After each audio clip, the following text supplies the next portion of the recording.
seera uumamaa boqonnaa 18 lakkoofsa 9 hanga 14tti dubbisaa. Itti dabalee macaafa Iyyoob boqonnaa 42 lakkoofsa 2 dubbisaa. Kanarra dhaabbannee daqiiqaa gabaabaa kana keessatti sagalee Waaqayyoo walii wajjiniin hirmaanna. Seera uumamaa boqonnaa 18 lakkoofsa 9. Maqaa Gooftaa Yesuusitti nan dubbisaa. Yeroo sanatti isaan Saaraan haati manaa kee eessa jirti jedhanii isa gaafatan. Innis achi dunkaana keessa jirti jedhee deebiseef. Gooftichis bara eegar yoona deebi'ee gara kee nan dhufa. Haati manaa Saaraan haati manaa kee ilma godhattee na eegdi jedhe. Saaraanis karaa balbala dunkaana isa dugda Abrahaam duubaan jiru hin dhaggeeffati turte. Abrahaamii fi Saaraan lafa guuraniiru. Garaa dhukkubbiin dubartiitti dhufus Saaraa irraa citeera. Kanaaf Saaraan garaa ishee keessatti seeqxee ergan dulloomee dadhabe abbaa manaa koo bira ga'uyyuu nan awwaare. Abbaan manaa koos lafa guureera mitiiree jette. Waaqayyo immoo Abrahaamiin maaliif Saaraan ergan lafa guuree dulloome amma ani dhuguman dhala godhadhaaree jettee kolfite. Wanti dinqisiisaan Waaqayyo gochuu dadhabu jiraare. Bara eegar yoona deebi'ee gara kee nan dhufa. Saaraanis ilma godhattee na eegdi. Macaafa Iyyoob boqonnaa 42 lakkoofsa 2. Ati waan hundumaa gochuu akka dandeessu nan beeka. Akeeka kees karaatti kan hambisu hin jiru. Mata duree hin danda'ama jedhu irratti dubbadha. Haleluuyaa. Dhimmi kee, gaaffiin kee, rakkoon kee, ciniinsuun kee, boo'ichi kee, haalli tamma keessa jirtu Waaqayyoof hin danda'ama. Dhimmi kee Waaqayyoof hin danda'ama. Mirga keessan mirgaa ol kaasaa Waaqayyoof hin danda'ama jedha. Sagalee keessan itti dabalaatii Waaqayyoof hin danda'ama jedha. Gaafa waa humna keenyaa ol ta'uu hin danda'amu jenna nuti. Wanti namni xumura irratti dubbatu waa guduunfamee hiikamuu fi gaafa dadhabu dhukkubi mana godhatee gaafa itti galee dhukkubirraa deemuu dadhabu ogeessonni fayyaa gaafa fala kennuu fi dadhabanii firoonni gurguddoonni namni ilaallatu namni maqaa dhaatu gaafa furmaatatti kennuu dadhabanii namni akka jedha kan koo kun hin danda'amu jedha. Sinii galeera garuu dhimmi kee Waaqayyoof hin danda'ama. Warri mucaa Waaqayyoo taatan dhimmi keessa Waaqayyoof hin danda'ama. Asitti waan tokko argina. Ergamoota Waaqayyootu gaaf tokko ergaa dhaqa. Ergaa isaan naqanii gara Sodoomiif Gamooraa dhaqu ergaa. Garuu ituu gara Sodoomiif Gamooraa dhaqanii Sodoomiif Gamooraan biyya cubbuudhaan machoofte bara sanatti biyya cubbuudhaan xoofoonsee guutee Waaqayyo firdiidhaa fi ergamoota isaa iseetti ergeedha. Garuu ergamoonni Waaqayyoo kuni gaafa Waaqa biraa ergamanii karaa mana eenyu ba'anii karaa mana Abrahaam ba'an. Abrahaam gara galgalaatti qilxuu tokko jala utuu taa'u namoota sadii argee itti fiigee sagadee fi miilla keessanii isinii miica mana kootti gortu. Aara galfattanii darbitu. Hin darbitanii har'a manuma koo turtuu jedheen. Abrahaam ergamoota Waaqayyootiin mana koo bira hin darbinaa har'a jedhe. Har'a mana koo boqottu jedhe. Har'a mana kootti aara galfattu jedhe. Waan isin dhibu ergamoonni Waaqayyoo Abrahaamiif tole jedhan. Iddoo dhaquuf ka'an sana dhiisanii maaliif mana biraan bulan? Gaafa itti fufnee dubbifannu gara lakkoofsa 18-19 irratti gaafa dhannee dubbifannu Waaqayyootu akka jedha. Ani wanta gochuu ka'u Abrahaam garbicha koo nan dhoksaaree jedha. Yeroo waa hojjechuu ka'u ani wanta hojjechuu ka'u Abrahaamiin mari'adha jedha. Ergamoonni Waaqayyoo ituu Sodoomiif Gamooraa balleessuuf deemaa jiranii maaliif gara mana Abrahaamitti goranii Abrahaamitti dhimmicha himuudhaaf. eessa kalaqaa jiran tarkaanfii akkamii fudhachuuf akka jiran Abrahaamitti himuudhaaf. Asirratti ergamoonni Waaqayyoo tole jedhanii gara mana Abrahaamitti gaafa galanii Saaraanii saalooniin jirtu. Macaafni qulqulluun akka jedha. Abrahaam ergamoota Waaqayyoo fuudhee gara dunkaana isaa Saaraan keessa jirtu fuudhee dhaqee jedha Abrahaam. Garuu Saaraan eessa jirti? Dunkaana keessa jirti. Yookaan immoo diinqa isa jennu akkamatti gara golaa jirti. Ergamoonni Waaqayyoo akka jedhan akka Abrahaam jirtu beeku. Garuu gaaffii tokko gaafatan. Saaraan haati manaa kee eessa jirti jedhanii Abrahaamiin gaafatan. Sinii galeera? Maaliif Saaraan gaafatamte beektu? Ergamoonni Waaqayyoo harka duwwaa gara mana Abrahaam hin nanne. Ergaan isinii qaba. Yesuus Kiristoos ganama kana ergaa misraachoo fuudhee gara keessan dhufu. Mee warri dhaggeeffachaa jirtan? Haalleluuyaa.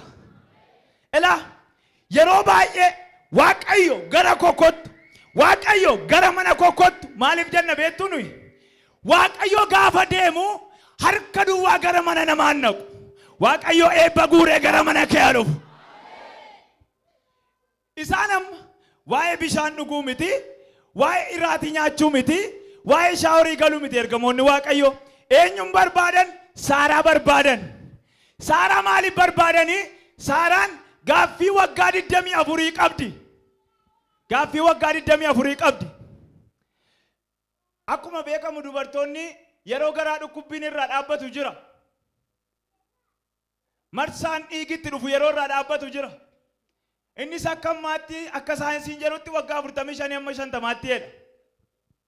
Yeroo sana garuu Saaraan waggaa 50 gadituu hin taane naannoo waggaa 60 bara sana Saaraan. Naannoo waggaa 64 yeroo sana 64. Amma jaartiin waggaa 64 sichi gaaffiin koo naaf deebi'aa jettee waan abdattu hin qabdu. Irra darbeera waan ta'eef. Kan ammoo Saaraa dubbate. Saaraa dubbate. Akkasanii galuuttan suuta jedhee dubbachaa jira. Egaa ergamoonni Waaqayyoo gaafa Saaraa waamanii Saaraan dunkaana keessa jirti. Abrahaam haati warraa keessa jirti jennaan dunkaana keessa akkamittiin fuula namaatti baatii Saaraan? Akkamittiin lafa namni argamutti argamtii Saaraan? Ammatu waggaa 64 turte fuula namaatti baate iddoo namni jirutti baate nama ofirraa buutee dubbifte namni maalitti quba qaba? Ati mucaan qabdu jedha. Ati armee eenyuuti jedha. Yeroo sana madaanseetti bu'ama waan ta'eef ittuma abdii kutatte. Harka keessan ol kaasaa. Guyyaa har'aatii kaasee madaansitti bubbu'amee si boosisu, madaansitti bubbu'amee si dhukkubsu harka Waaqayyootiin deebiin argata. Harka keessan mirgaa darbadhaatii kan koo hin danda'ama jedha. Ganama kana ergaa ho'aa fuutanii galtu. Dabalaatii kan koo hin danda'ama jedha. Waan isin ergamaa Waaqayyoo akka jedhe Abrahaamiin Saaraan bara egar yoona mucaa kaasuutti hin baatti. Bara egar yoona mucaa nama kofalchiisu maqaan isaa Isiyaaq kan jedhamu Isiyaaq jechuun kolfaa kan ta'e kaasuutti hin baatti. Yeroo sana Saaraan dunkaana keessa dhaabattee maal dubbachaa jiru jettee dhaggeeffatti. Wanti dubbatamaa jiru dunkaana alaa Saaraan egar yoona bara egar yoona kaasuutti dhala hin baattiidha.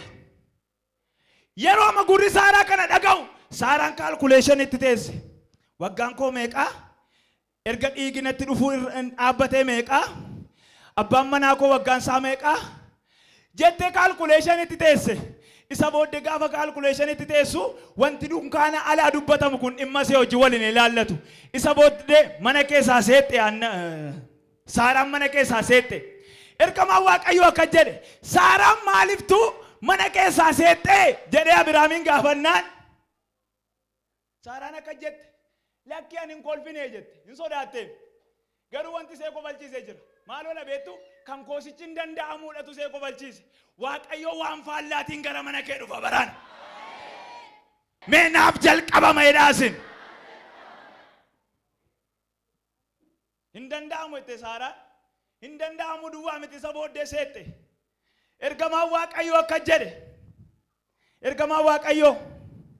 Waaqayyo immoo Abiraamiin maaliif Saaraan erga lafa guuree booddee amma ni dhuguman dhala godhadhaa jettere wanti dinqisiisaan Waaqayyo gochuu dadhabu jiraare.